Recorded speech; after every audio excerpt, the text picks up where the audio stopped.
Can you stop sharing? Yeah. I need, otherwise it won't be visible.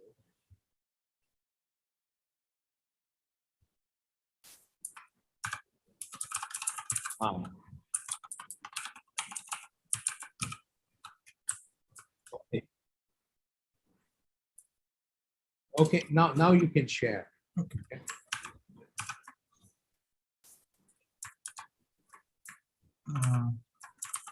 Yeah. Share screen. Yeah, so the screen is visible.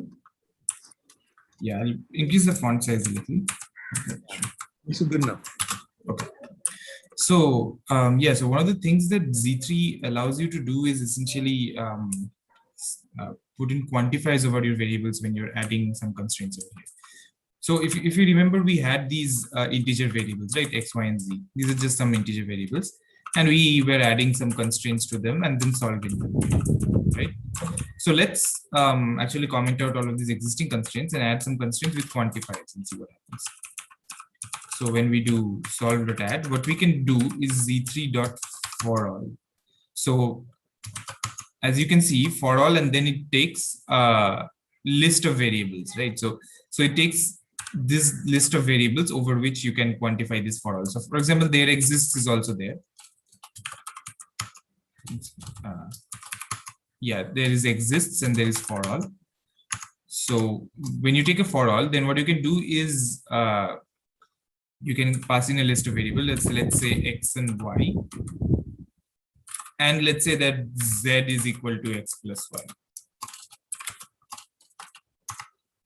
or let's say that so for all x and y, we want to check whether, say, for all x and y, say z is x times y, and whether this is satisfiable or not, right? So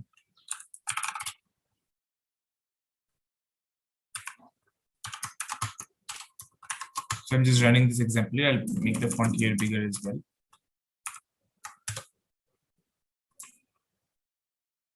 Yeah, so I think there are some other examples here as well. I'll comment out those codes because we are getting confused otherwise.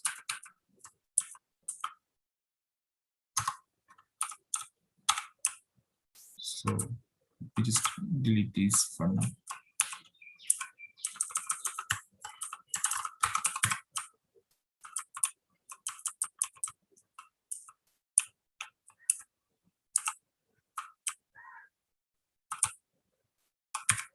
Good.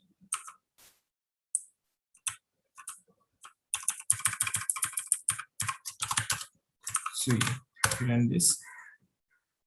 Okay, I think I forgot the import Z. Sorry.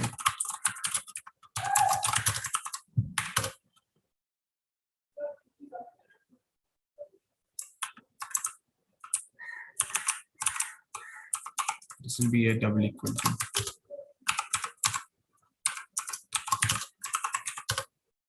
Yeah. So okay, so it says that it's not satisfiable because there is, I mean, there is no single value of z such that for all x and y, you have z is equal to x star y, right? Like there is no single value of single integer which is like given by x star y for all x and y. But if you add a 0 here, for example, and then ask for it, then yeah, so there's a model which is z equal to 0. So notice that this model does not have x and y because this formula right here, this is actually quantified over x and y. So this is the only free variable here is z. So essentially, when we're trying to check whether this formula is satisfiable, what we're asking is there a z for which this formula holds? So we're asking, is there a z such that for all x and y, z is equal to this? So when we put 0 here, of course, we get something. But if you had removed 0 here, then there is no such satisfying instance, right? So this is the idea with for all. Is the for all idea clear here? Hello? Yeah. Yeah, yes. Yeah. So So now we'll move on to the push and pop idea for Z3. So to motivate this, I'll actually undo some of the changes and bring back that code. I'm sorry. Like the code that I just deleted. Yeah. So here, as you remember, we had this loop here, right? I added some comments here and I shared this file in the Moodle page. So we had this loop, which was basically taking this solve model and adding constraints to block out each satisfying instance in this model, right? So say we wanted to package this in a function. So let's say that we have still our Boolean situation here, and let's actually delete everything else over here. Yeah. So let's say that we are trying to package this into a function. So let's say that we say, okay, def print all instances, and then this function takes in this model. And what it'll do is that it will not add any, like it'll assume that this particular thing is a solver which already has all your constraints added in it. And it will basically you print out all of the satisfying assignments for the problem added to this particular solver, right? So if we, for example, try and use this function now, something weird happens. So basically, we have suppose added the solver here, right? So we're saying that, okay, x0, x1, y0, y1 are Z3 variables. Transition relation is true and x0 is true, right? And we wanted to check whether what are all the satisfying assignments of this, right? So, okay, let me just actually put this over here before everything else. I think that will be good. Yeah. Yeah. So what we can do now is call this, right? So print all instances of this solve. And now when we try and run this, okay, I forgot the. So yeah, now when we run this, it prints all the instances as we expected, right? Now suppose that we wanted to do something like this. We are saying, okay, x0 z3 is true. So let's say we fix x1 as well, right? Solve.add x1 z3 to true, right? And now we call this again. So remember this solver right now, if we sort of looking at or using this function as a black box, what we would expect is that this solver has three things in it, right? So one, it has the transition relation encoded in it. It also has a constraint saying that x0 must be true. It also has a constraint saying that x1 must be true, right?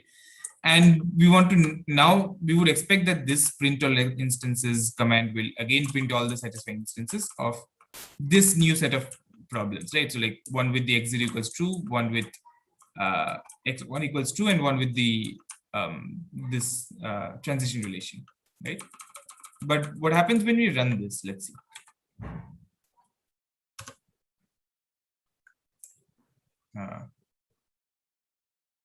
Yeah, you need a double equals. Right, sorry. I don't know why. Yeah. So, okay, I should put a print statement here. Maybe actually let's put this print statement inside the function itself, and let's comment out this one for now, because I guess we don't need this.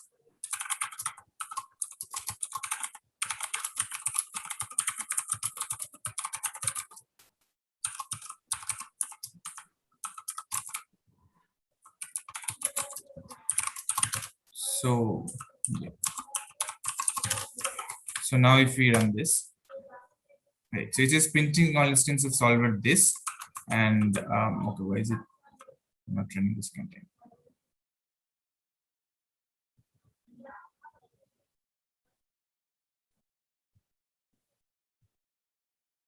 Right, so as you can see, what's happening here is something very weird. So firstly, we see that solver is initially this print statement here, right? So this print statement corresponds to this particular line over here. And then it says that, okay, we're going to this particular call over here, which is giving us this print statement at the beginning of the function call. So it's printing all instances of the solver, which contains the transition relation. And it contains this thing saying that x0 is true, right? Now it finds one satisfying assignment, it finds another satisfying assignment, and now we're saying that printing all instances of this solver. So this is the second call, right? We would expect that over here it would print all the assignments, right? But instead it's just printing out the solver and nothing else is happening. And if you look at what's printing out inside the solver, it contains the assignment, the transition relation. It contains x0 equals true, it contains x1 equals true. It also contains the two constraints we had added previously to block the two possible instances, right? So this function had added constraints to this solver, and we're adding some more constraints now, and we're trying to print all the instances, right? So this is not something that we want to do. Essentially, we don't want these two constraints over here, right? So in some sense, if we wanted to design this print all instances function well, we would want it so that it leaves like when it returns, the state of the solver is the same as the state it had gotten the solver in before, right? But right now that's not the case, because when it returns, solver has got some extra constraints in here, which can probably, you know, mess up later on things that the user might do with the solver later on, user of the function, right?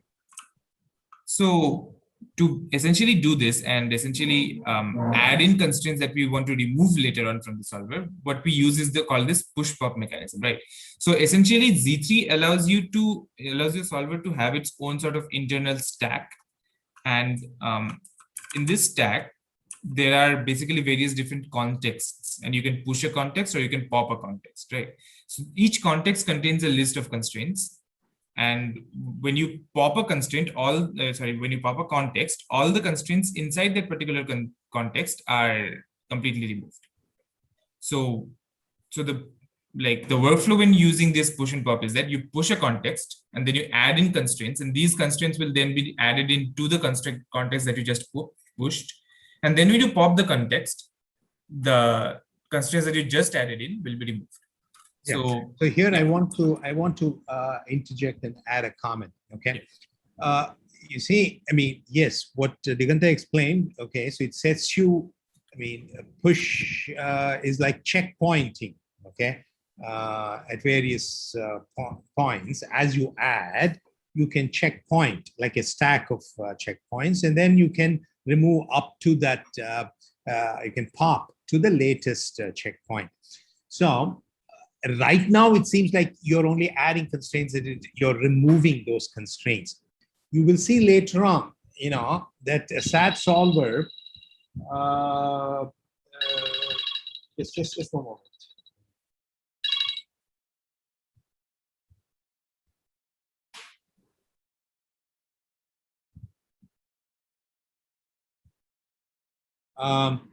It does a lot more work in solving it. Okay, so in addition to when you do a check SAT, it kind of generates lots of other.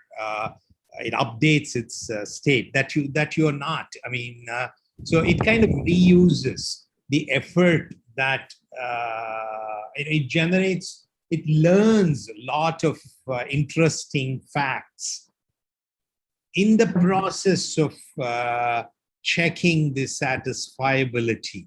Okay, so which it can then use when you try to query the thing. So it then a pop and push. It kind of allows you to reuse a lot of the effort that SAT solver puts in, and up in a lot of learned facts, etc. It is able to carry on from one context to another context. And then when you remove it, it removes only those things. So there's a lot more going on. Okay, that's all you know that I wanted to add. Okay, but like Digantha said, push and pop are a way to checkpoint at various and then remove and then go back to a previous state of the solver. Go ahead. Yeah.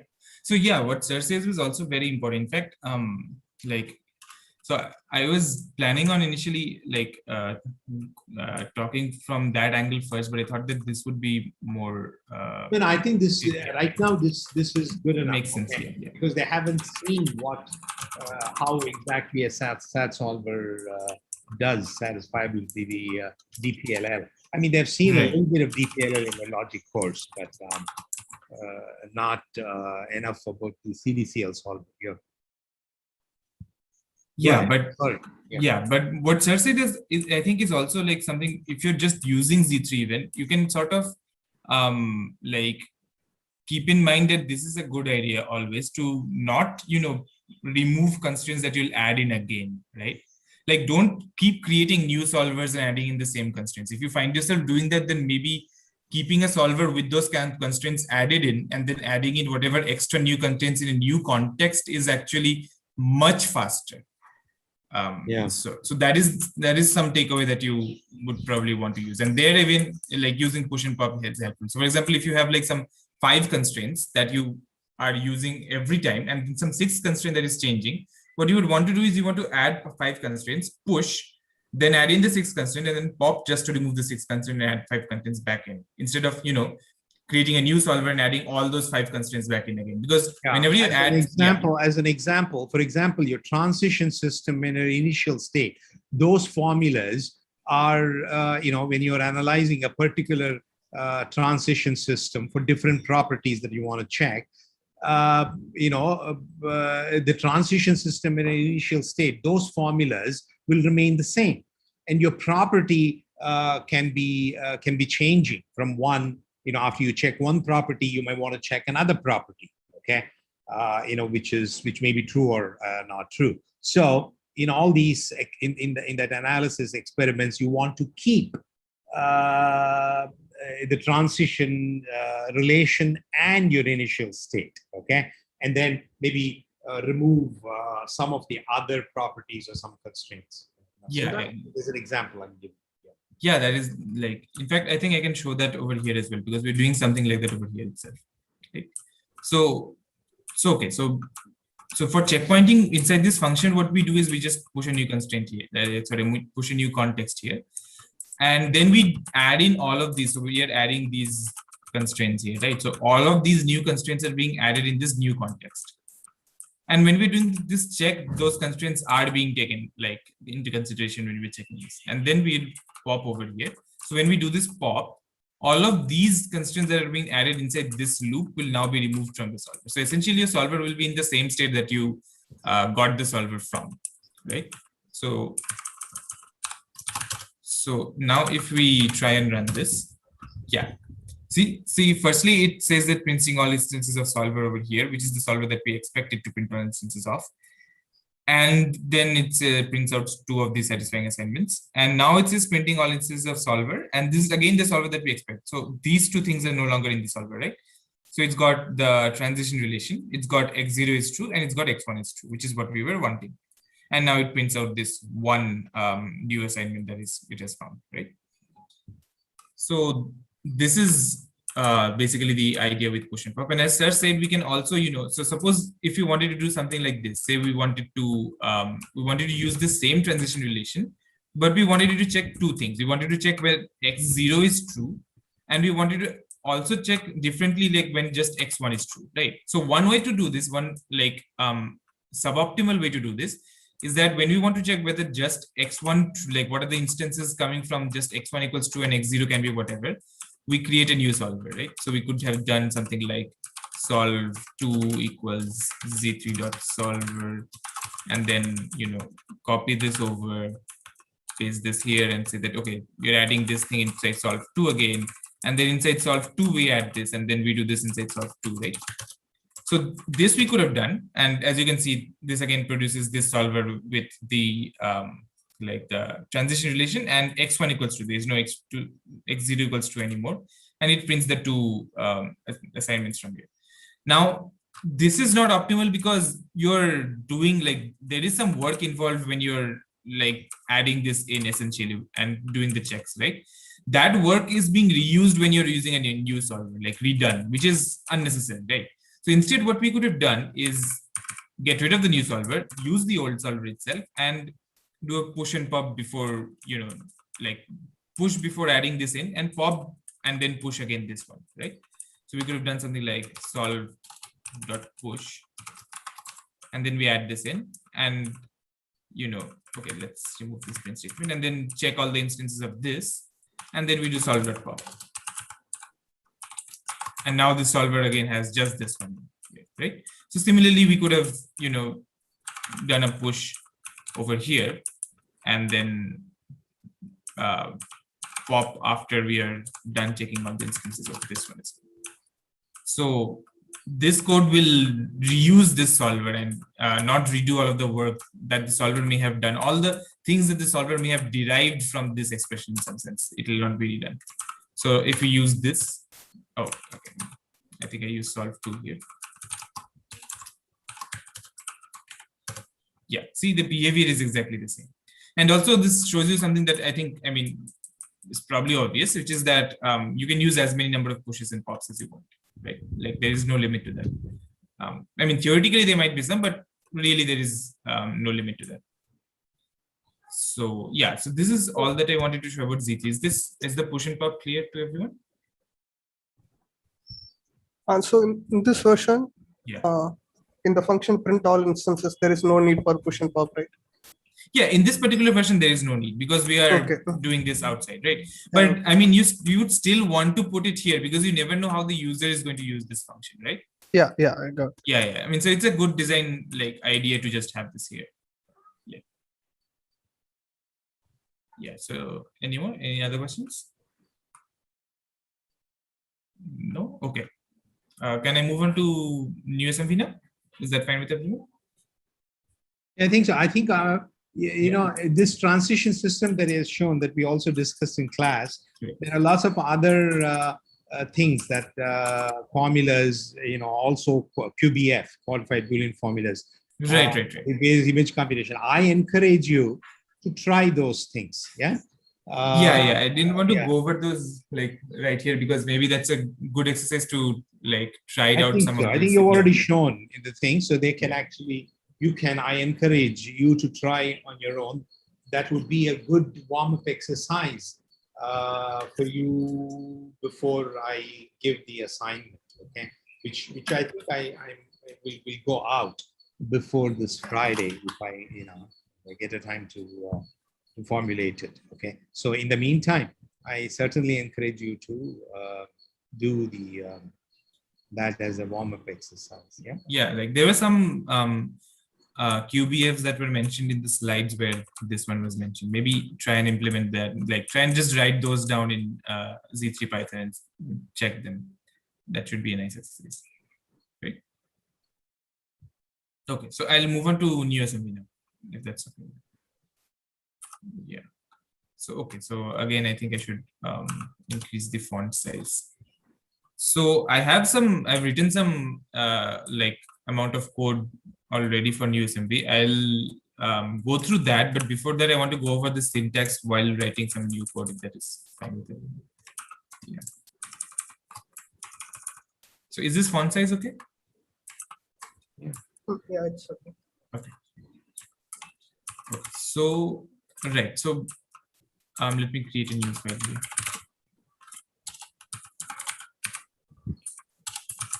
So yeah, new SMV takes the specifications for new SMV are inside these files called .smv files, and these specify what your transition, what your model is, what your transition system is, and also what the properties are that you want to check, right? So all of those things are there inside the new SMV, .smv file. So first things first, this is a comment, double dash is a comment, right? You have comments here. Now, anything inside your new SMV file, everything is essentially contained inside modules, right? So module is like a self-contained part of your model, let's say. For example, if you were composing number of a few things synchronously or asynchronously, each one of those components would be considered one module, right? So let's define, let's say, a module for mod 2 counter, and then I'll go over the mod 3 counter code that I've already written. So let's call this mod 2, right? Now, there are two parts inside a module. One of them is the list of variables. So by list of variables, we essentially mean the state space of the module, right? So in this case, for the mod 2 counter, you just have one variable or one thing in your state space, which is called the counter C. and C can be an integer that takes values between, since this is mod 2, it can take any value between 0 and 3, right? Between and including 0 and 3. So that is written like this.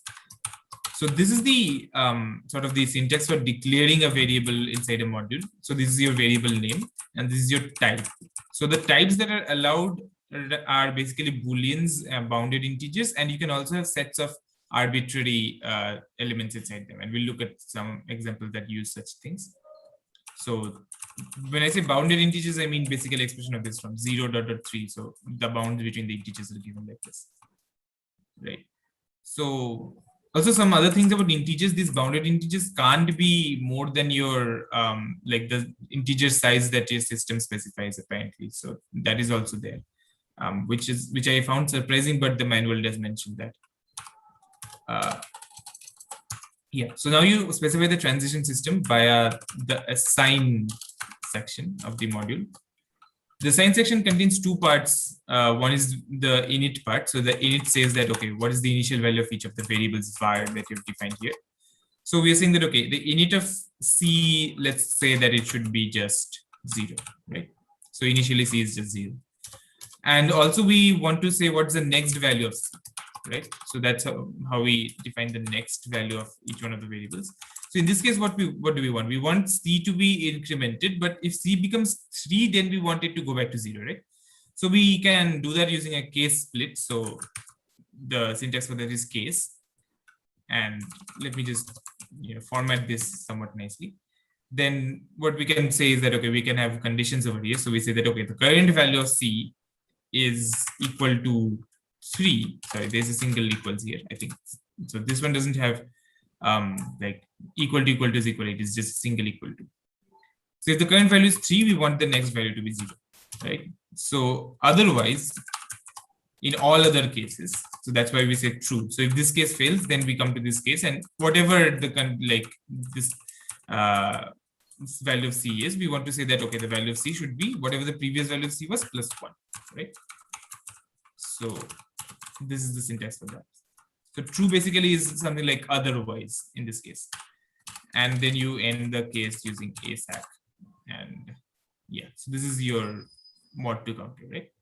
So now each file that you have must have this special module called the main module. And I mean, if you're familiar with this, like you can probably imagine that the main module is basically just the module that is considered your entire system, right? Now, the main module can again have its own state space. And here you can actually, inside the state space, you can actually contain other modules in the past of your state space. So you can say that, okay, I have counter CTR, which is actually a mod 2 counter, right? So saying this basically means that as a part of the main module state space, there is a component called CTR, which is a mod 2 counter.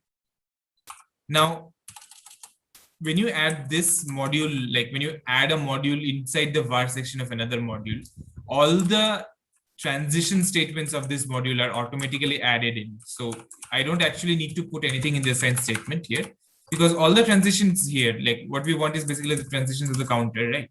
So all of those transitions are already automatically added. So this I can leave empty. Right? Yeah. So now we specify some properties of this. So there are two kinds of specifications that you can do. So one is this, one is a specification in LTL. So that is called LTL spec. So I think LTL spec was spec and CTL spec was, let me just check that. Sorry. Yeah, LTL spec is LTL spec, right? So when you specify LTL formulas, you can just specify any like LTL formulas over here. So for example, let's say that, okay, do we eventually reach a state where the value of counter, like the value of this counter of the counter, essentially this count that we're counting is 0. Okay, again, yeah, this should be this one. So let's add another specification. Let's say that, okay, do we ever reach a point where, let's say, or let's check it this way. So is it always true that if the counter dot value is, let's say, 1, then the, like, do we ever reach a point where, Why don't you just make that the counter is always less than or equal to?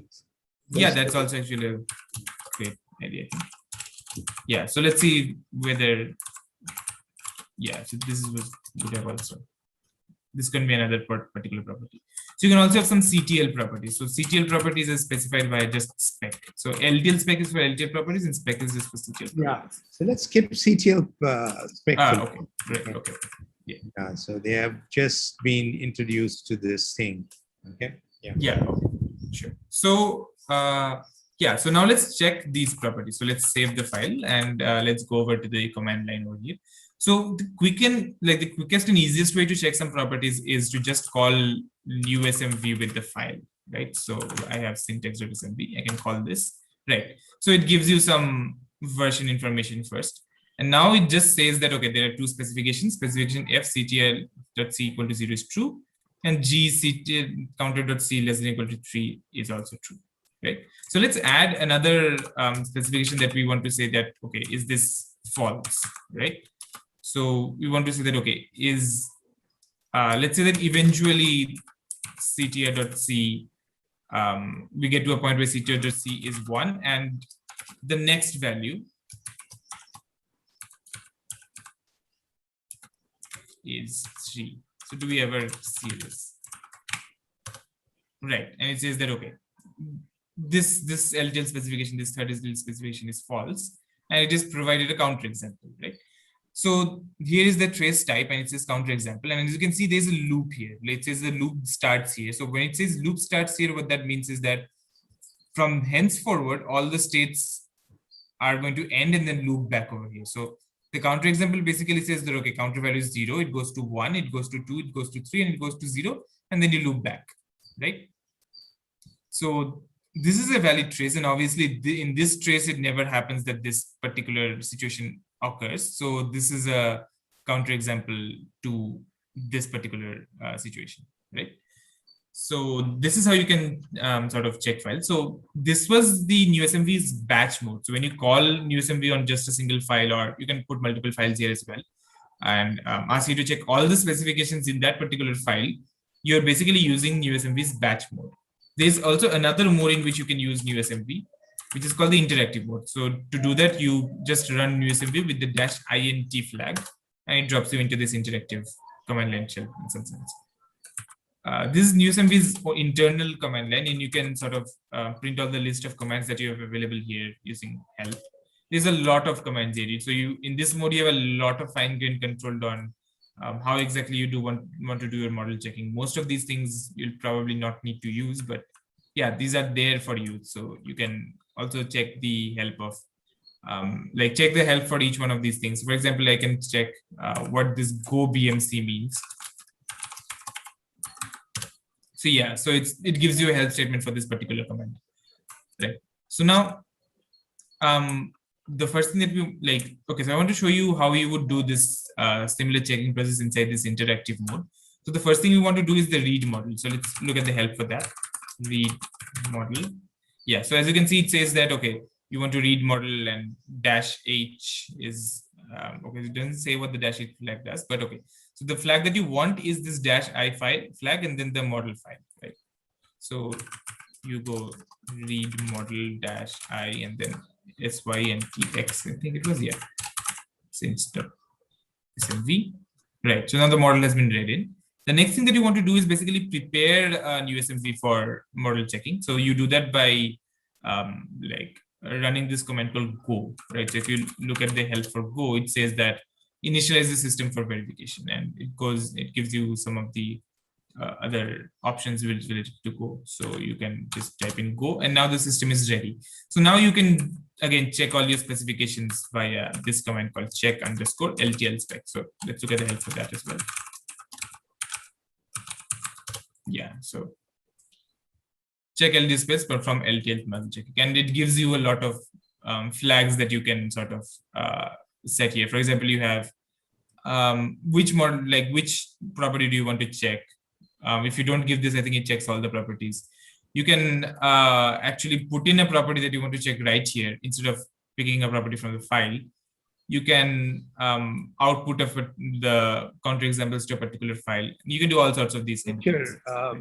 Digantha, Yeah. that I want you to, okay, before you actually start checking properties, which is the eventual goal, Right. you may want to, kind of simulate.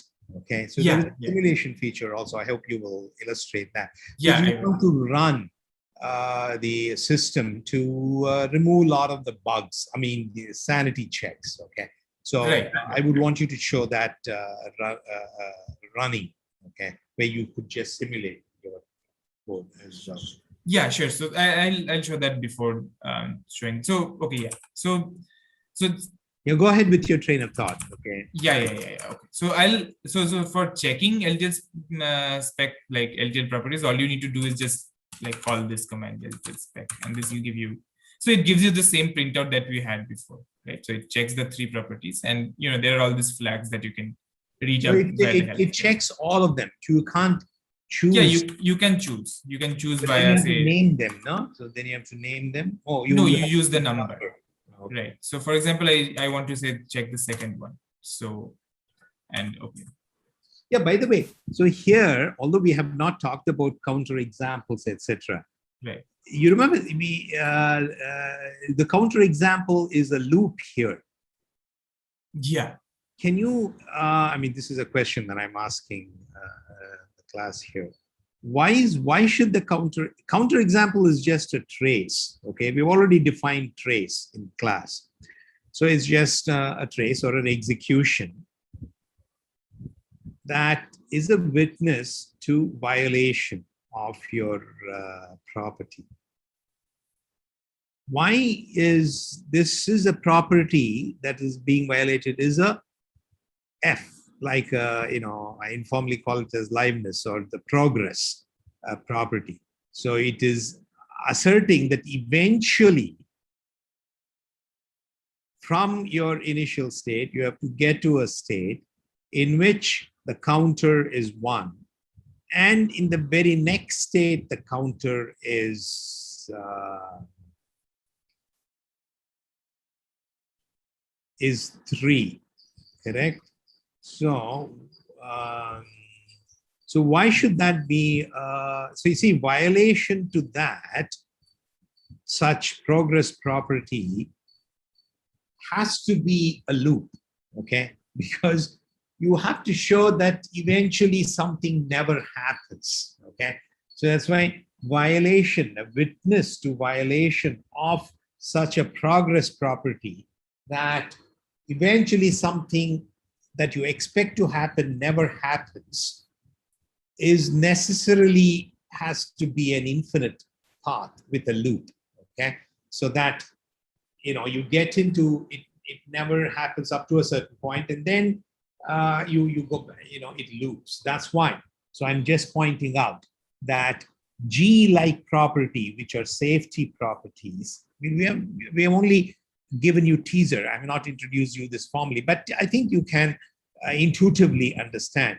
Violation of G properties can be shown by execution sequences that are finitely long, okay? From initial state, you have to go to a particular state in which it, violates, it gets violated. Whereas F-like properties, it expects you to eventually something hold good. Violation to them necessarily will have to be a loop, okay, in which that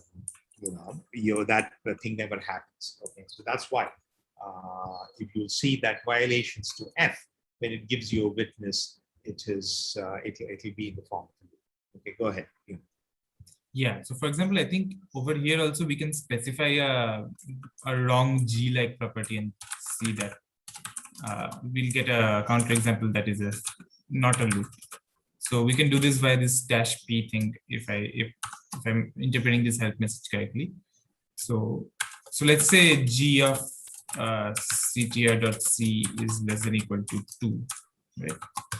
Yeah, so it says that, okay, specification G ctr.c is less than or equal to 2 is false. And then we have a counter example. And so, okay, so it also gives a loop over here, but I don't think the loop was necessary in this case. So anyway, I think we can. I see. Yeah. Okay. So it Yeah. says loop, but it's actually not. Yeah. I mean, the loop wasn't necessary, but it still prints out a loop. Yeah. So, yeah, I think we'll not worry about this. Yeah. So in the to plan for the thing in the remaining time, I mean, you're going to show the simulation thing, but I think eventually you have to show a 2-module system. Okay. Right. I'll go on and show the 2 modules. Okay. Yeah. I have written all that code here. So I mean, okay, I just wanted to go over this example in some details, and then I can they've go already over seen. that They've code. also seen that in the class in terms of synchronous and asynchronous composition, which you will show. Yeah. Go ahead. Yeah. So okay. So as I said, that there is also this simulation feature in USMP, right? So this simulation feature actually lets you sort of explore the state space of your model interactively as a model would have done. So it lets you sort of initially pick an initial state and then maybe pick the next state that is coming from there, and then pick the next state that's coming from there. And whenever there is a non-deterministic choice, it lets you pick which one that you want to choose, right? So to start the simulation process, firstly, you need to pick an initial state. So you do that with the pick state. So you go pick state, and then you pass in -I for interactive mode. And so it says that, okay, there is only one available state in this case, which is the counter C equal to 0. So we press return to proceed.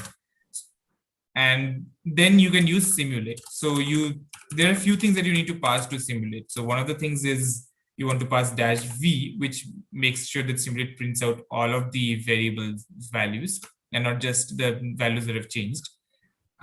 You may or may not want to do this, but I personally like to use -V. Then you want -I for interactive mode, without which it will do some choices randomly, which is not something that you generally want, I guess. And then you want -K, which gives you the maximum number of steps that you want to simulate over. So let's just put it to something big like 100. And okay. So again, so there's only one state. So like control.c equal to 1 is the only next state that we can take. So our initial state was control.c equal to 0. And then, we can press enter to proceed. So it says, okay, control.c is equal to 2, control.c is equal to 3, and then 0, 1, 2, 3, 0, 1, 2, 3, and so on. So in this case, there's no non-determinism. So it's not giving us a choice of states, but in a more complicated system, it'll basically print out the next states available and the transitions that you can take to get there, and it'll ask you to choose one of them, right? It'll give you like, okay, there's choices 1, 2, 3, and it'll ask you that, okay, which one do you want to choose, right? So let's control C out of that, and then it prints out the strays that you had seen up until that point. Now, now you can quit out of USMP via quit, and so that's it. So now I want to go over this so far. Any questions? Yeah. Any questions so far? Okay. Just wanted to ask, we assumed here our transition system has no non-determinism, right? So that is why an F-like property, we can a loop is a counterexample. But suppose we did have non-determinism, then if we have a loop execution, that will not necessarily be a counterexample, right? No, that counterexample has nothing to do with non-determinism. What sense? I mean, trying to understand. So why? Would there be multiple loops as a counter? Yeah. Even here there might be.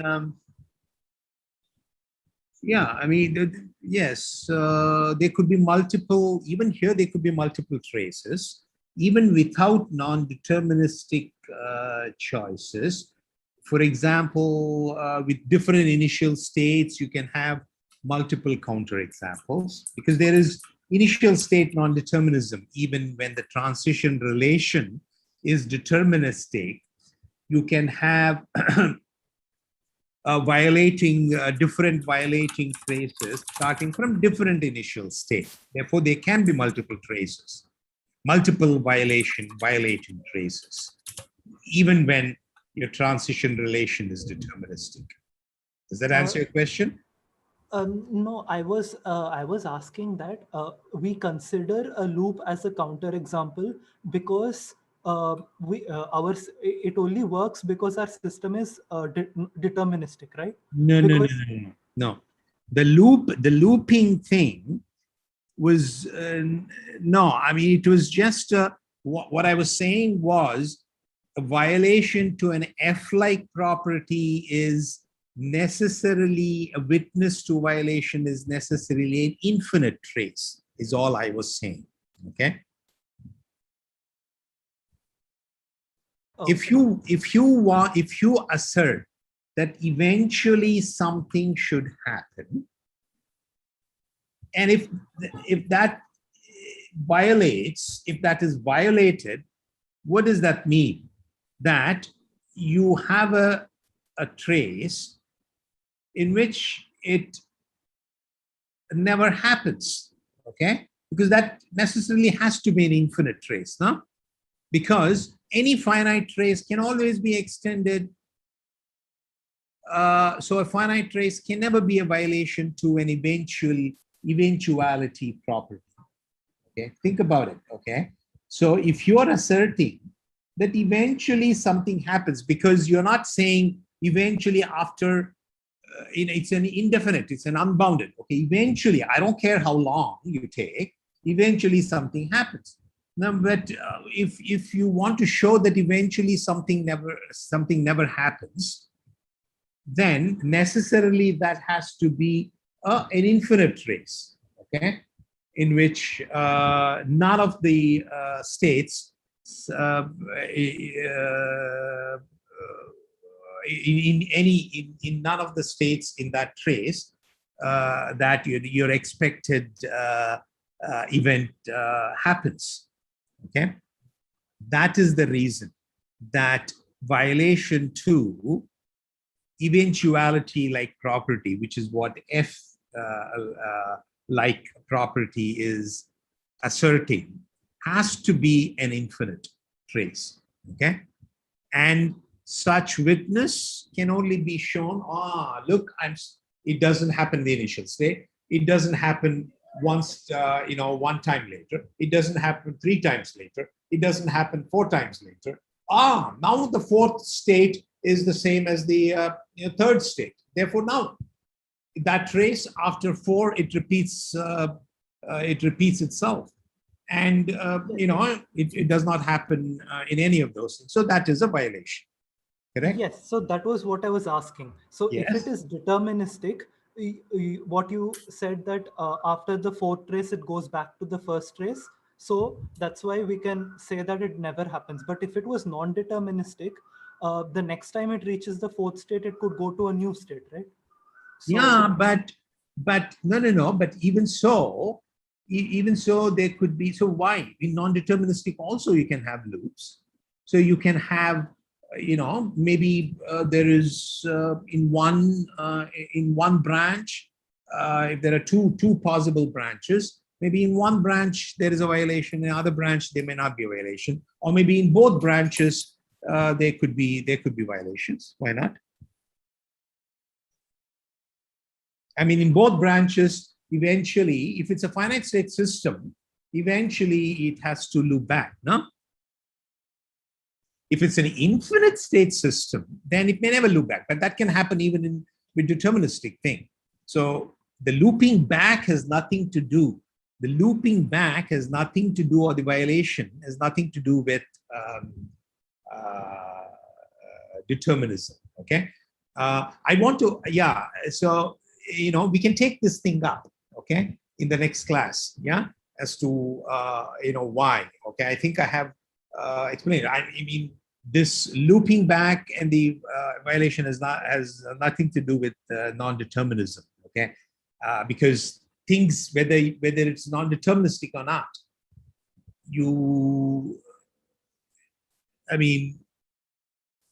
Yeah. Okay. I'll yeah. Okay. So, okay, go ahead. Yeah. So let's, let Digantha show. Also, I had a doubt regarding the syntax. Yeah. The final line, the little LTL spec F Right. with the x of CTR.c equal to 3. Right. What does that mean actually? The next state, right? Yeah. So X means the next state. Yeah. So we are saying that eventually we should reach a state where counter's value is 1, and in the next state the counter's value is 3. Yeah. So you're saying? Like that is a default notation, right? X. Yeah. That is, I think, both the theoretical notation and the notation that USMV uses. Okay. Yeah. Just like f and g, x is also like an operator, which you will see later on. Yeah. Yeah. Okay. So you have to bear with me, guys. Okay. Right. I didn't. Okay. Sorry. I didn't know that. Yeah. I see. Yeah. No. I have not introduced temporal logic. Okay. I see. But that is intentional. I was not familiar with that, so yeah. Right. No, okay, so not... let's worry about. Let's just. Yeah. No. I think it's okay. I mean, I want them to. It's okay. Like, I just wanted to know. Like, I thought it was something specific with new assembly because I was not familiar with it. Oh, that's all these things that he has shown here. They are very much temporal operators. Yeah. So all of this syntax, like this F, G, and X, all of these are basically the standard syntax for corresponding temporal operators. Like F, G, and X, all of these are standard temporal operators that you will find in like both theoretical things, and any model checker will support them. Yeah. I saw F and G, but yeah, I'm seeing X for the first step. So yeah. I see. It just means next state, like just in the next state. Okay. Thank you. So, okay. So I'll go over this bigger example now, I think. Right. So this is the mutex example. Let's go over the mod 3 one first here. So okay. So again, we have like two modules here. One is the counter module. This counter module is just like the previous one, but it's a mod 3 counter. So it goes from 0 to 7. And there is this extra thing here called the reset, right? So what this is basically, sometimes modules can actually reference variables that are not a part of this state, like the module state space. So for example, if you remember the counter module, there is this, suppose, like there's this other input variable reset that we were using there, right? So like whenever reset was 1, we were going to like set the counter to 0, and whenever it's 0, the counter keeps counting, right? So this extra variable, in some sense, this external variables are basically specified as the notation in some sense is kind of like a parameter to the module, right? So reset is a variable that does not reside in the module counter's state space, but it's still a variable that the module counter sort of cares about, or sort of based on it, it decides things. So again, we have an initial value of counter, and the counter's initial value is 0. And here again, we have a case split. So what we're saying is, in this case, that, okay, so if the reset is 1, whatever the value of the counter is, we want to put the next value of the counter to 0.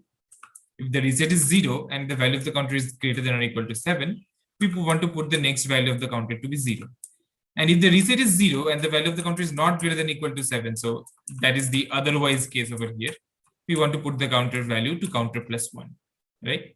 So that is the idea with this module. So the reset is some external variable, like some input, if you can imagine it like that, that is being used by the module here. So we have another module, the second module here, which is called the environment module. And the environment, I have a doubt here.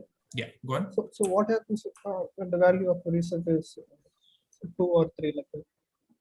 Yeah, so if you actually end up in a situation where the value is the reset is 2 or 3, then this one, then actually if there is a reset like that, then this will not even compile, like this will throw an error. So so we are actually, when we're passing this reset in, we are making sure that it's a bounded integer which has value either 0 or 1. Digantha. Yeah. So just like counter, you specified it as a a finite fragment of integer. So you have not specified the type for reset.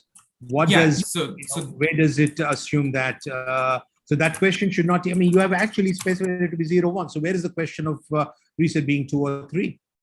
Right. So that's what I was saying. Like if I had said something like 0, 1, 2 over here, then this would have thrown an error, because then we're not exhausting all the cases in the case. That's correct.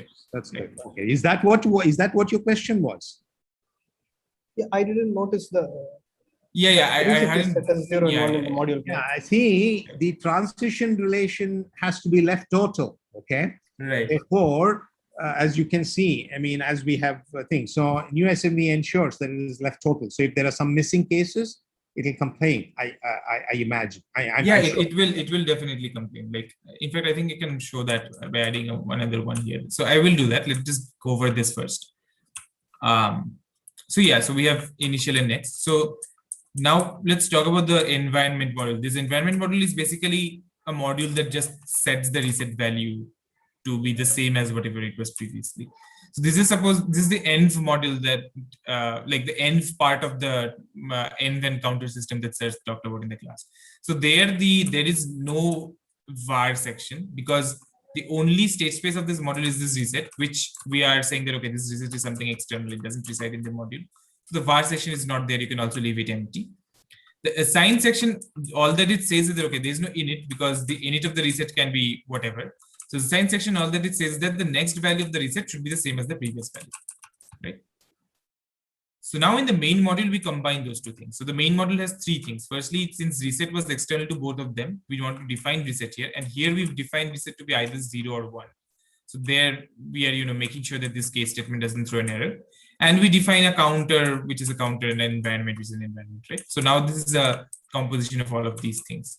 And when you, So here, when you instantiate it like this, by default, what you get is synchronous composition. Okay? Right. So yeah. So in fact, when you put in some like various counters and like various modules inside another module, by default, they're always synchronously synchronously combined with their modules, right? So in some sense, this is like a synchronous combination of counter, environment, and your main module. So, I mean, the main module is still a module of its own that like NewSMV thinks is a separate thing, but we can think of it as a combination of just counter and environment with reset being some external thing.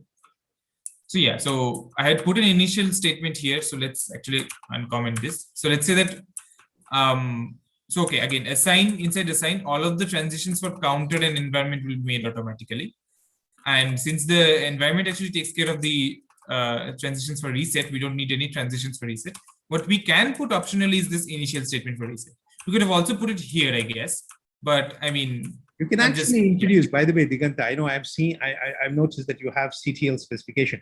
They have seen branching time logic. So you could do it. I mean, starting with next class, I'm going to introduce temporal logic anyway. So it is not, and I don't think they will get scared. Okay, even if you don't understand it completely in all its full detail as to what those temporal operators mean, guys. So, I mean, I'm going to take some liberty, okay, in throwing some things at you. So you can go ahead and then use this CTL specification, yeah? Okay, sure. Yeah, I mean, so I think even if you don't understand this, if you understand how to sort of the syntax and how NewSMP works, then once you learn CTL properly, you can also come back to this, right? So, yeah. So, okay. So yeah, there is some initial statement. CTL specification, guys. I introduced both two kinds of behaviors, linear behaviors, which contain sets of traces. The constraints on them are specified as LTL specification. I also showed you branching time behavior, where the behavior was like infinite trees, okay, starting from sets of infinite, a set of infinite trees, okay? So constraints on them are expressed using this logic called CTL logic, and their operators have something called AF and EF and so on, which quantify over paths. Yeah. Right.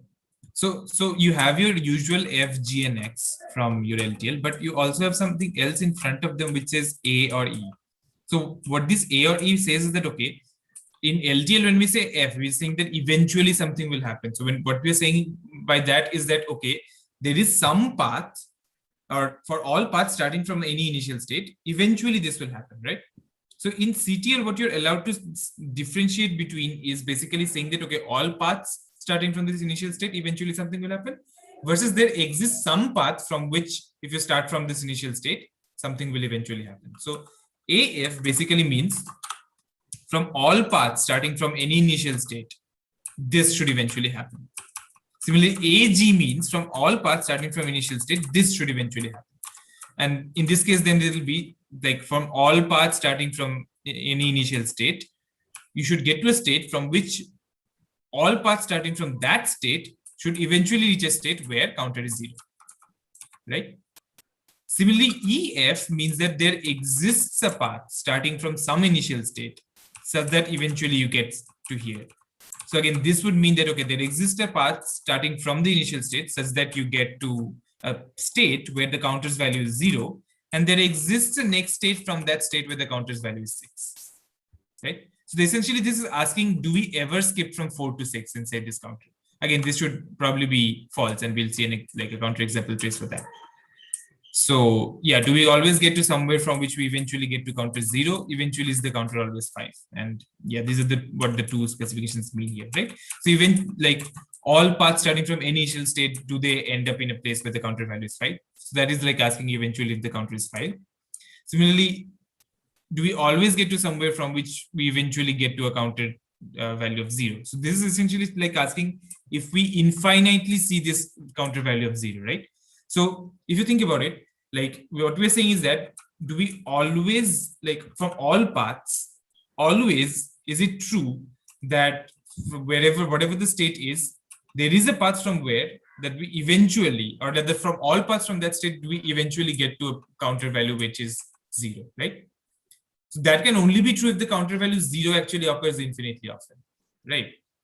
So we are saying that, okay, so there is this path, and we are saying that from any state at this path, eventually we'll see another state where the counter value is 0. So that is essentially like saying that the counter value 0 we see infinitely often, right? So again, we have some LTL specification. So this again says that, do we hit the counter 3 infinitely often, right? Because again, it says that, is it true or at all states from any path starting from the initial state, such that from that state onwards, eventually we reach a state where the counter value is 3, right? So that is like asking, does the counter value 3 happens infinitely often? Because if it happens finitely often, eventually you'll reach a path from where f of counter equals 3 never happens, right? So this G outside will fail. This is like, you can actually, convert this specification into an LTL specification, I think, and there is like some really interesting results for converting between LTL and CTL, which sir will go over, I think. So yeah, so basically these are the intuitive ideas for these specifications. Eventually is the counter always 5? Do we always get to somewhere from which eventually the counter is 0, which is like saying, is the counter 0 situation happening infinitely often? And this is asking, do we ever skip from 4 to 6? And this is saying that, okay, when we hit a counter equals 3 infinitely often, will that situation ever happen, right? So now let's try and verify this using USMV and see what happens. So, okay, I'm going to go into interactive mode, and okay, so actually let's just verify this and I'll show interactive mode on a different thing. Okay. Yeah. Mod 3. I'm just using batch mode for this, if that's fine with that. Right. So it says that, okay, the specification for CTR equal to CTR equal to 5 is false. So wait, why is it saying reset is initially starts to be 1? Oh, I think I forgot to write this. Sorry. Yeah. Right. So it says that, okay, CTR eventually reaches 5 is true, right? And so AG, AF, CTR equal to 0 is true. This says that, okay, always we get to somewhere from which we, like 0 happens infinitely often, that is also true. Do we ever get to a point where, we've skipped from 4 to 6, this third specification here? So that is false, right? And it gives you a counterexample to that, which is that, okay, so it is, okay, this counterexample is really short and it's kind of confusing, but it is supposed to be an infinite loop, but I don't know why it's just printing out this small thing. I think if we replace this with an LTL specification, it should at least give us a full counterexample. No, maybe it is false in the first state itself or something. I don't know. Right. That yeah. Actually, that is true. So okay, so I mean, in some sense, if you look at the first state, the first step itself, this is not true, right? So maybe that is why it's saying this. But if you look at it, if you put an LTL specification, I think it will give us a infinite path that we would expect. So if we convert it into an LTL specification, yeah. So now it gives us an infinite path, right? So this is false, and okay, there is a loop which basically counts out from 0 to 8, sorry, 0 to 7, and then comes back again, right? And finally, this final specification, do we in C3 infinitely often this is true, right? Okay, so now let's see what happens if we remove this reset statement. So when we do this, what we're saying that, okay, the initial value of reset can be whatever. Then the reset's value never changes. The reset value always remains the same, but the initial state can have reset equal to 0 or reset equal to 1, right? So if you have that, then you see some of these begin to fail again. So yeah, the first one fails. The first one fails because, of course, you can have reset equals 1 and then you can just stay at 0, right? So you can never reach 5 if reset is 1. So that is the counter example to the first one. So if a loop starts and then reset is 1 and counter is 0, and then this state just keeps repeating inside the loop. The second one is still true because you still will always see 0 infinitely often, because even if reset is not 1, you just count back to 0. If reset is 1, then you will just stay at 0 always. So the second one is still true. The third one is false, and the same counterexample works. The reset equal to 0 case will actually give you an infinite path. That is a counterexample to the third one. The fourth one is now false because, I mean, if reset is 1, then you can keep looping with counter value to 0 and you'll never see the state 3, right? So of course there's a case where we don't hit 3 infinitely often, right? So yeah, so this is the mod 3 example. Any questions with this one?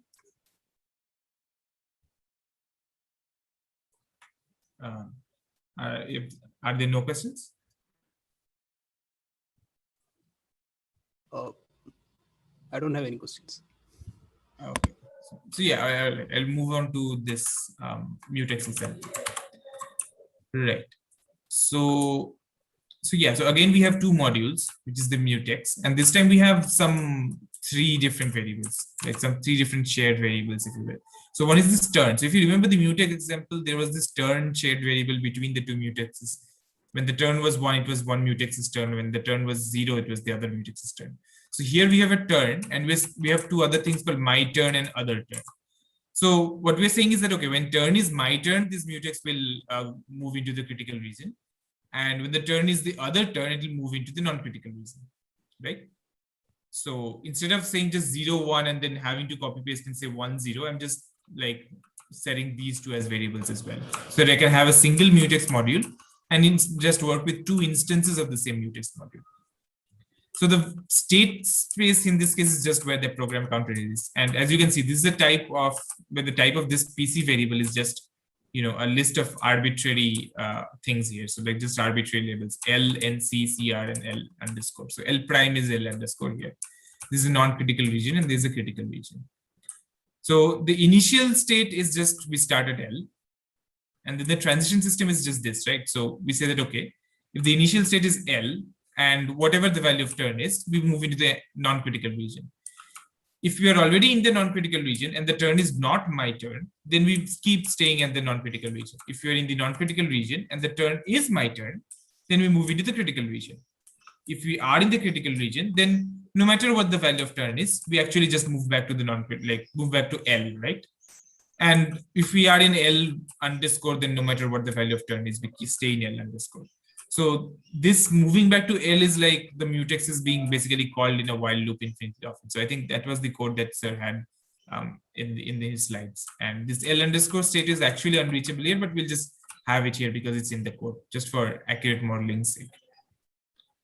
So we have another, so here's an interesting thing, right? So like turn here is actually a shared state, but as we saw in this previous example, in this example as well, this env module, sorry, not this one, the env module here also changed this reset shared state, right? So similarly, the mutex also sets the turn shared state. So the transition relation for the turn again, in this case, is that, okay, if we are in CR, then we set the turn to other guy's turn, right? Because if you are in CR and, we had entered the CR because the turn was 0, we want to set it to 1 and the other way around. In any other case, like wherever else we are, the turn never changes. We don't change the turn, right? So now the main module has 3 things. So there's the turn variable, which can be 0 or 1. And there are 2 mutex instances with the turn variable 0 and 1 being the self and the other, like my turn and other turn. And then we replace the my turn another turn for the mutex process P1, right? Now, notice this keyword here, right? So this, what this says is basically when we like prepend this keyword to a module and include it in any other module, it basically asks NewSMV to compose those submodules asynchronously. So it says process basically means that, okay, let's compose these submodules asynchronously. So now P0 is an asynchronous submodule of main, and P1 is also an asynchronous submodule of main. So essentially main becomes an asynchronous combination of two mutexes, which is what we want to model, right? So assignment is actually going to be empty because, you know, all the transition states are taken care of these submodules, these mutex modules. So we just leave assign to be empty. We'll come to these justice things in a moment. Let's just comment them out for now. Yeah, and then we have two LTL specifications, right? So this LTL specification says that, you know, is it always true that we never reach a state where the program counter is like the P0 is in CR, P0's program counter is in CR, and P1's program counter is in CR, right? So in some sense, this is the safety property that we want to see. We want to say that, okay, the P0 and P1 shouldn't both be in CR. So we're saying that always, it never happens that, you know, P0 and P1 are both in CR. So this is the LTL specification that Sir had, I think, in his slides, and we have just put it here. We also have another LTL specification for starvation freedom, right? So what we're saying is that, okay, we should eventually reach a state where P0 is in the program counter of P0 becomes CR, and we should also eventually reach a state where the program counter of P1 becomes CR, right? So essentially what we are asking in this starvation freedom is that, you know, it should not happen that the program counter, like either one of those processes, P0 or P1, never reaches the critical state, right?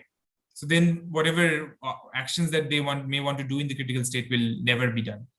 So this is what we're saying here. So P0 reaches the critical state at some point and P1 reaches the critical state at some point, right? So let's again save this first and then try running this in batch mode and see what we get, right? So firstly, the first specification is true. So, okay, at least this mutex is safe. It will never lead to a case where both the program counter is in the CR, right? But we see that the second specification is false, right? The starvation freedom does not hold, and it gives us a counter example. So it says the loop starts here, and it says that, okay, the turn is 0. Both of them are in L.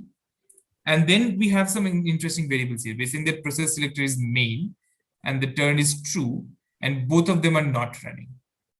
Right? So like the way NewSMV models the scheduler is that it will run only one process at the same at any given time. And the thing is, the NewSMV also like treats this main process as a process, although it is not doing anything since there's no assign statement here, but it still treats this as a process. And since the scheduler is entirely non-deterministic, what can happen is, or the scheduler is modeled as entirely non-deterministic in this case, what can happen is that just the main process keeps running, right? And none of these two processes are scheduled. So this is what NewSMV is basically saying can happen, and you can have a situation where starvation freedom does not hold. Of course, this is like a very ridiculous situation. You don't, this basically says that you have somewhat made some mistake in modeling, right? Because I think it's because the main also is treated is like a process. Okay. Yeah. So main is also like a process where so it's not scheduling any of them, either of them. But of course, it can also happen if it continues to ignore, if it keeps scheduling only one and ignores the other one also. Right. So that can happen. So let's try and get rid of this first situation, right? So we're saying that, okay, main is a process, and NewSMV is saying that, okay, we can have a situation where main is the only one which runs forever. So let's get rid of that. So we get rid of that via some some fairness conditions, right? So fairness condition is basically a set of states that your fair paths, only the paths that you will consider as, your behavior, will reach infinitely often. So the syntax for fairness conditions in the newer version of NewSMV, previously it was fairness. Fairness is deprecated now. They have two different versions, like two different kinds of fairness constraints. The kind that we want, the syntax for that is this justice, right? This is basically says that justice says that, okay, you have an expression here, and so whatever satisfies the stage that will satisfy this expression should be reached infinitely often. So note about this justice syntax is that this expression cannot be any LTL or CTL expression, right?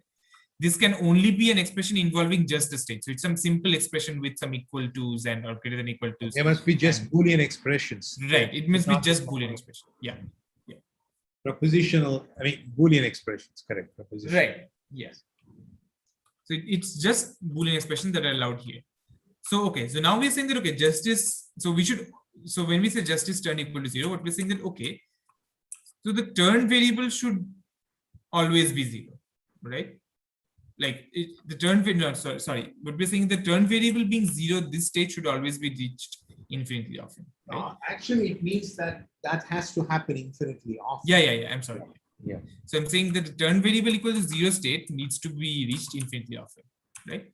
So you only need to focus on those paths originating from the initial states on which the event or the condition that is specified as part of justice happens infinitely often. They are defined as the fair paths, and all the rest can be ignored. Okay, so that is how it is. Right. So yeah. So now let's put turn equal to 0 in the justice case, and let's see what happens when we try to verify. See, the same counterexample works, right? Because the turn was 0, and the turn always remains to be 0 in this case. So, okay, fine. So let's try putting turn equal to 1. And of course, I mean, you might guess that this will not work either because, you know, a much more like a more complicated counterexample can happen, but still there is nonetheless a counterexample, right? So we start with turn equal to 0. Both of them are in L. And then, okay, so process selector is now says P0. So P0 is running and main and P1 is false.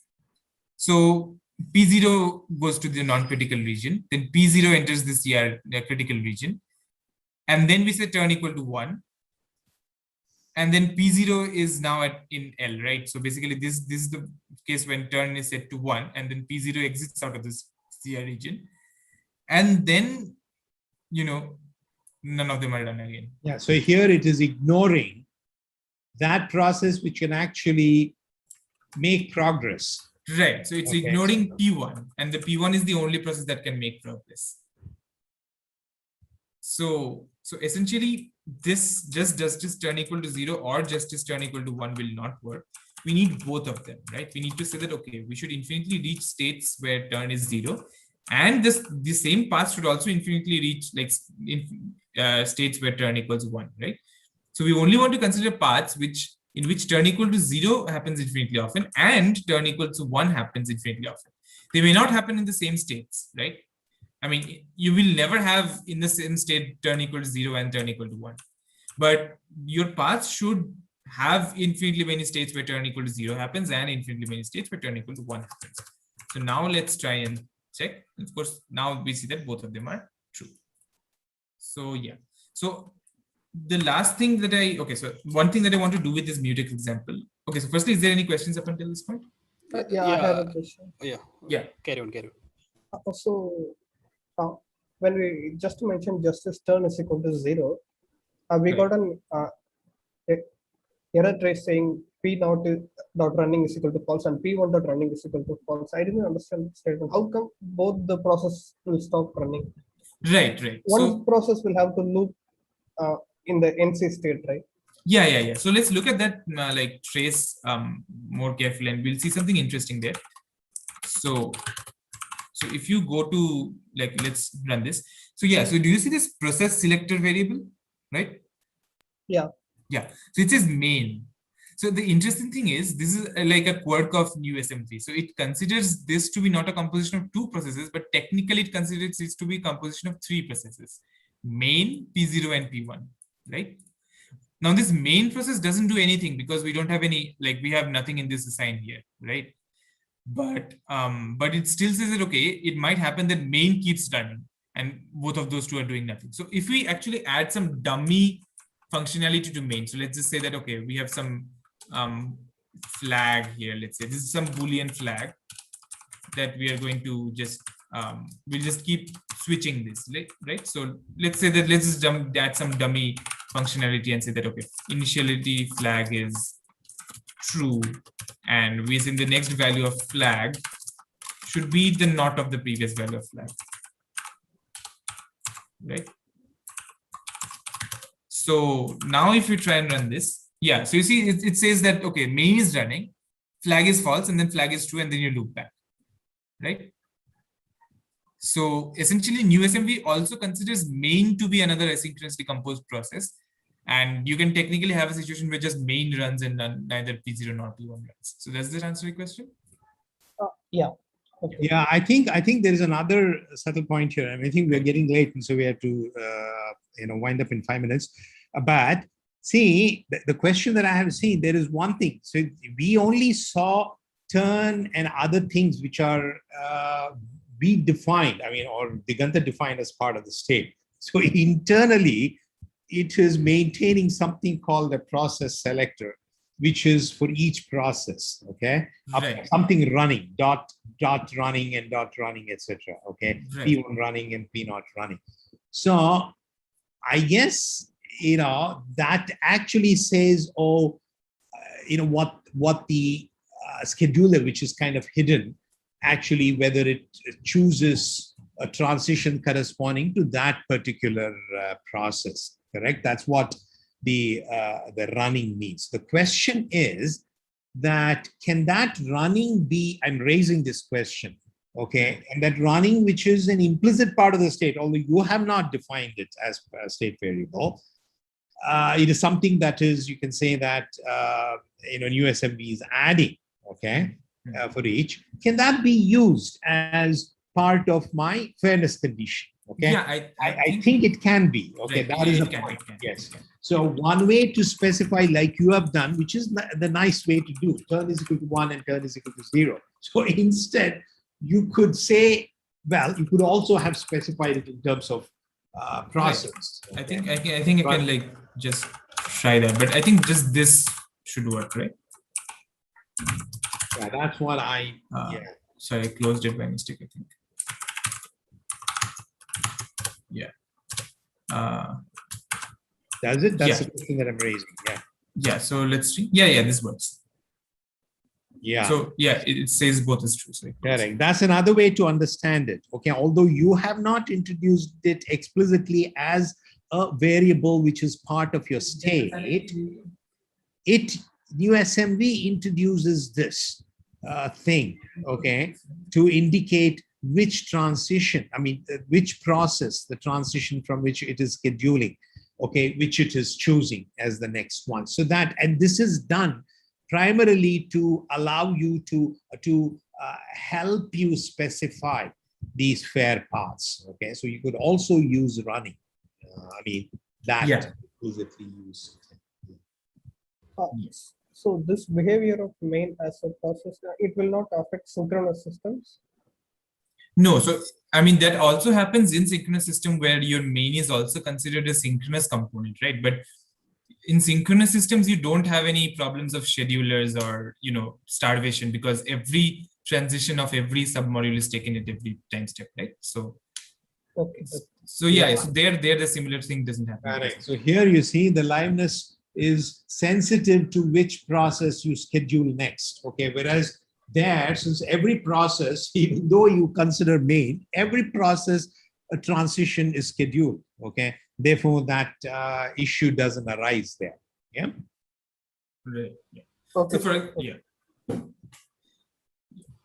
Also, like when we gave only like turn equal to 0, there was a counter example where the process selector just went to main, right? So, and again, when we gave the turn equal to 1, the counter example was very different from the other one, right? Yeah. Why is that? Because even if turn equal to 1, we could just start with turn equal to 1 and go to process selector as main and enter in there, right? Right. So let's go to that counter example. let's say turn equal to 1 there, right? So the counterexample that we want here should be a path where turn equal to 1 happens infinitely often, right? And if you look at the turn, the initial value of turn here is actually arbitrary, I think. arbitrary, right? So yeah, so you're right in some sense that it could have been a counterexample where you just start with turn equal to 1 and the main process just keeps running there, right? It seems like always it is starting with turn equal to 0. Right. I think, I mean, see, so I don't think that is something that is a symptom of something going on in the model, but USMV has some internal order in which it'll search for counterexamples in some sense, right? So I think in that order, the turn equal to 0 situations comes before it considers any of the turn equal to 1 situations. Does that make sense? Yeah, Like, I got it. Yeah. So I think you can actually, you can just force like this, yeah, you can force it, just like in Z3, Digantha forced it to choose, to block certain counterexamples. You can then block it and then see if there are more counterexamples. Yeah. So for example, if I just set turn equal to 1, I think now the starvation freedoms thing will just be, yeah. So it says turn equal to, okay. So even here it says, okay, turn equal to 1, both of them are in main. And it says the process selector is main, nothing else is running. Yeah. And then the flag keeps switching. Flag is going from true and false, right?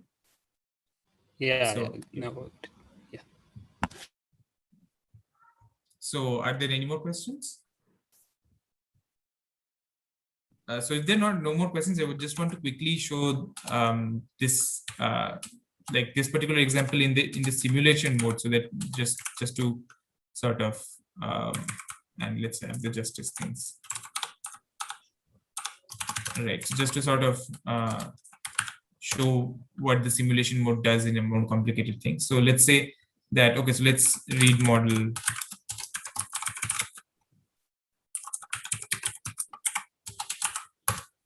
Right, oh, so I want the dash line. Oh, yeah.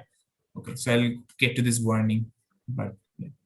So then we have, we want to pick a state, right? So pick the initial state.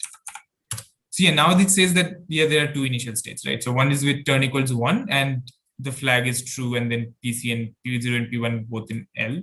And the other is with turn equal to 0 and all the other variables being the same. So let's pick our choice to be 1, let's say. So we start with turn equals 0. So yeah, now we can simulate dash v dash k 100, let's say, and then dash I. Right. So now see, when we simulate, it says there are 3 possible states that we can go to, right? So one with process selector main, one with process selector P1, and one with process selector P0. So let's simulate P0. Let's take choice 2. And then again, we have main P0, P1. Let's keep doing P0, I guess. So let's take choice 1. And then again, we have main P1, P0, 2, main P1, P0 again. So 2, and so on and so forth. So we can, we can keep selecting which state we want to go to. And like P0 is, I think, now stuck in NC, and then, we can go to another, again, I think we can select 2, right?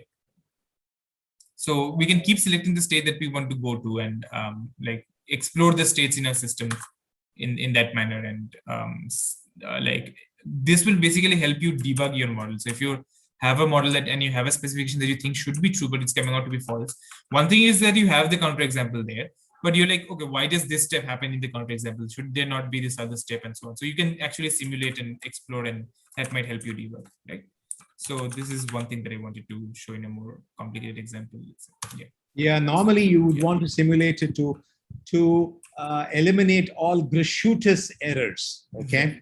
Some silly errors, and then use model checking to then to really get to some deep errors, okay? That may be hard to do. Okay, so I think are there any more questions? Because are there any more questions? I don't have any questions related to this, but I want to ask 2 other questions. Like, how did you install GNU assembly by compiling the source code or binaries. Yeah, We have no, a working version, but every time we had to open the terminal and update the path. I see. So, The question was what? Whether you should install the binary version or the compiled or the source. Is that your question? Yeah, I'm asking Digantha how he installed. yeah. So, okay. So can you, like, I'll tell you how I did it. So, in my sort of system, I have NewSMB available in the official repository. So from there I could get it. So I think there should be a PPA for Ubuntu based systems. I'll look at that, and if there's a PPA, I'll add it to the Moodle page and also mail you guys, I think. But can you tell me what path that you're having to set every time? Like, is it I downloaded the path where we like downloaded it to? Right. So you can do something. You can do something. You can actually go inside your bash RC and just add in an export for that path. So, like, say for example, actually we tried that, but strangely for this, it's not working. It's not working. Okay. Yeah. All of us are having the same issue. Oh, okay. So that is very interesting. So did you compile this and then did you do like did you compile? So we have a working version. The only thing is that every time when we open we have to update the path. So did you do a make install after compiling? Actually, I downloaded the binary. Oh, okay, I did install from the source. Oh, okay. I tried with the source code, but source code I couldn't install from the source code. There were some errors. Right, I see. Okay. I'll do something. So I mean, if one of you can, like, it's very weird that the path from the bash RC is not working, but maybe we can look at this offline. I'll also try and see I'll try and see the Is the it PPA necessary for that we have to put that in the RC file? I tried with the profile. Yeah, profile should also work. Yeah, okay. Yeah. I'm sure the profile should also work, right? So that's why I asked, how did you install it? So yeah, so see, I'm on Arch, right? So there is this. So okay, I don't know if this is visible. I'll make this larger. So inside the OR there is a package for NewSMV. So yeah, there is this NewSMV package in OR. So I have to just install from there, and then I can use that directly. So okay, I'll look for something like I'll also look for this, and I'll send you, like, if I think there should be some PPAs for Ubuntu that are that will let you install it via apt. So I'll send you that. Okay, thanks. Yeah. So any other? Also, which editor are you using? Because in my editor the syntax is not getting highlighted. Yeah. So I'm using Vim. So what editor do you use? I use the Sublime Text. Right. I think there should be some plugin or something like that for Sublime Text for this SMV files. Okay, so thank you. Yeah, so I had to install a plugin in Vim for this. So yeah, you should probably look for a plugin in Sublime Text for this. Okay, thanks. Yeah. Okay. Anything else? So there are no more questions. Thank you very much, Digantha. That was a very Thank you. And anyway, so Friday we'll meet at 3:30. But Digantha, you can be excused from Friday's session. Okay. So if you need another session and something, I'll be in touch with you. Yeah. Okay. I mean, you're more than welcome to attend Friday's lecture, but it's not required. This is what I'm saying. Yeah. Okay. Yeah. So I'll stop sharing now. I think. Yes.